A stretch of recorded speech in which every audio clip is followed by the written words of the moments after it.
We're going to begin our study of solving quadratic systems where at least one equation is going to be quadratic, which means it's going to have a square for one of its exponents. We're going to start with a warm-up.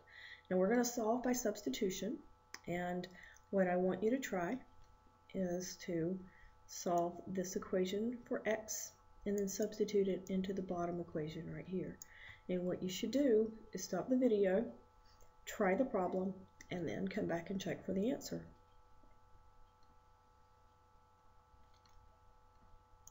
Okay, here's the answer. It's 2, 3. If you didn't get that answer, I'm going to go over it now. Okay, solve for one variable and substitute into the other. So I told you to solve for this x, substitute it in here. We're going to do that by subtracting 3y. And then we're going to substitute 9 minus 3y in for x in the bottom equation. And you can see the substitution there in red. Then when we distribute and combine like terms, we get 18 minus 7y equals 4, which gives us negative 7y equals negative 14. So y is equal to 2. And then we'll take our 2 and we'll substitute it in for y into one of the equations, and I'm going to choose the top one again and solve for x. And that gives us, that would give us an x plus 6. We subtract the 6, which gives us a 3.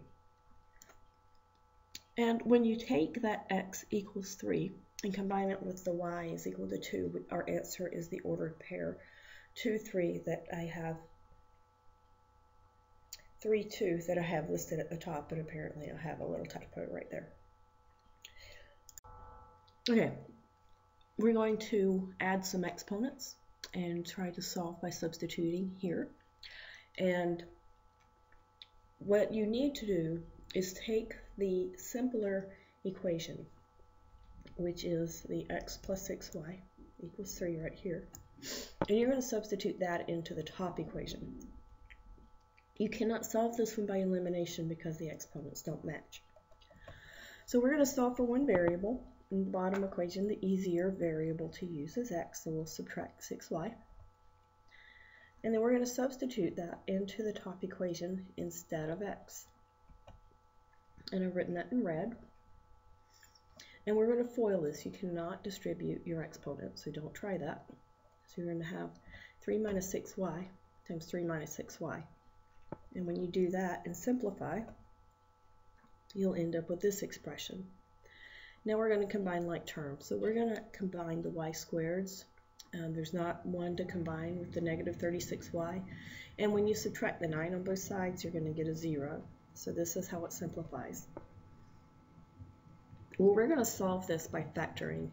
And 27 and 36 have a common factor of 9. And y squared and y have a common factor of 9y, so we're going to factor that. Now we can take each factor, set it equal to 0, and then we're going to solve for y. The one on the left is simply 0, and the one on the right is 4/3.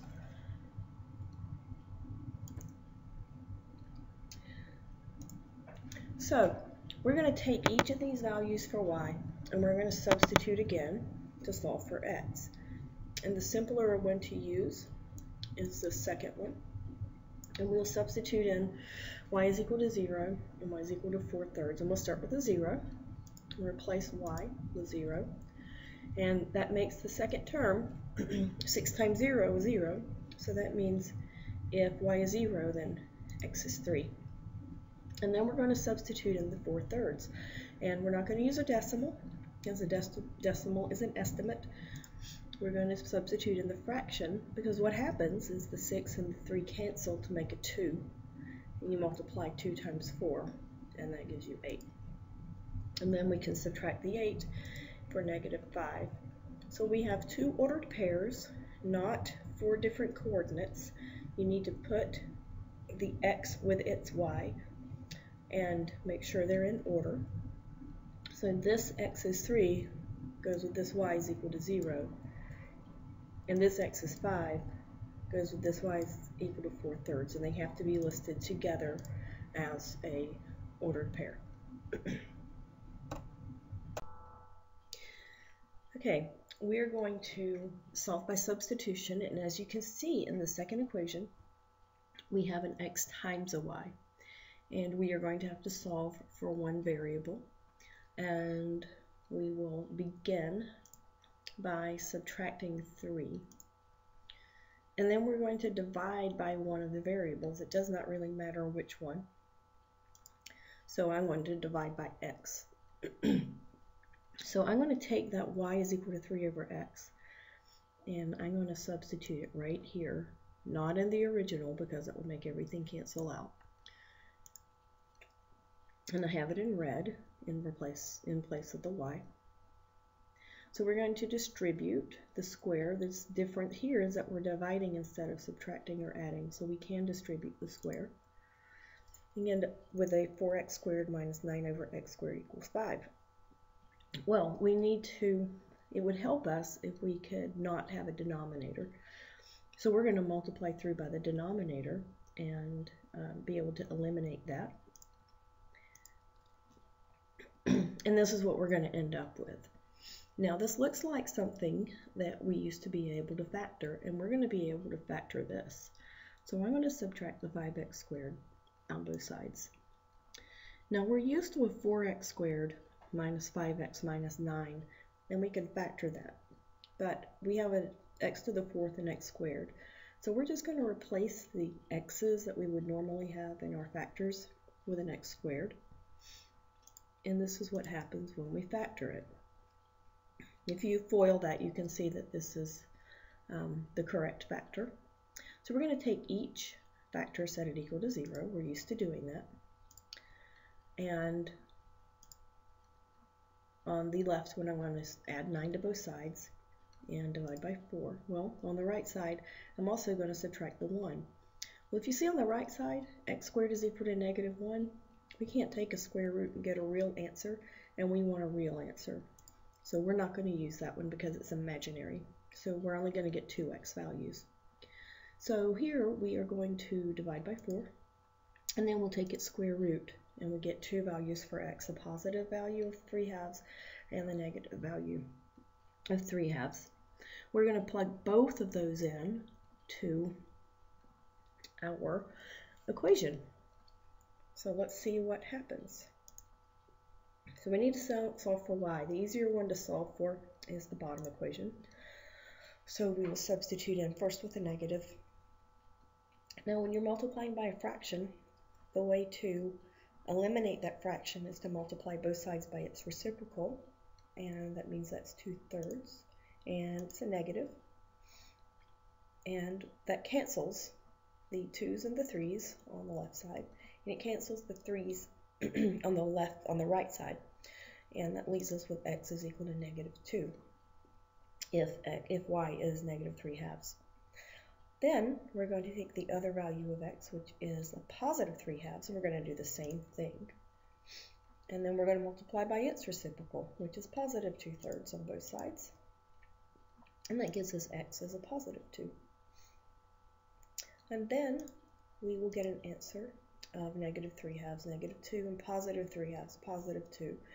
And make sure that your answer is written as an ordered pair instead of a list of unrelated coordinates. Our last example is going to be more of a challenge in a way because we have all matching exponents. They're both quadratics, and if we graphed this, this would be a circle that crossed an ellipse. So if you can imagine that, we could possibly have 4 answers. So because we have all matching exponents, we can use elimination, which possibly makes it a little easier. So we're going to do this one with elimination and multiply the top equation by negative 3 to eliminate the y's. If you choose to multiply the top equation by negative 4, you could eliminate the x's first. And we're going to add these, and that will give us x squared is equal to 3. Now we're going to take the square root of both sides, and when you take the square root of a number, you're going to get a positive number and a negative number. So here are our 2 values for x. Now we're going to plug both of these values for x into the easier equation to use, and we're going to use the top one because it has fewer coefficients and it will be easier to use. Either way, you're going to get the same answer. So let's start with plugging in the negative square root of 3. And like I said, we're going to use the top one. Now when you square negative, you're going to get positive. And that square and the square root cancel, so you're going to end up with a positive 3 plus y squared equals 7. Subtract the 3 on both sides for 4. And then we're going to take a square root. Remember, take the square root, you get a positive and negative number. So that one value of x gave us two values of y, which means you're going to have two different coordinates. And you need to write them as two different coordinates in your answer. So we're going to go ahead and write that part of our answer down at the bottom. And then we're going to substitute in the x is equal to the positive square root of 3, and we're going to use the same equation. And when we do that, we get a 3 plus y squared equals 7, which is the same as what we got before. That's really convenient, isn't it? So both of these x's give us the same values of y, but it's two different coordinates. So make sure that you list the other two coordinates as well for your answer for 4 answers. And that is all of our examples.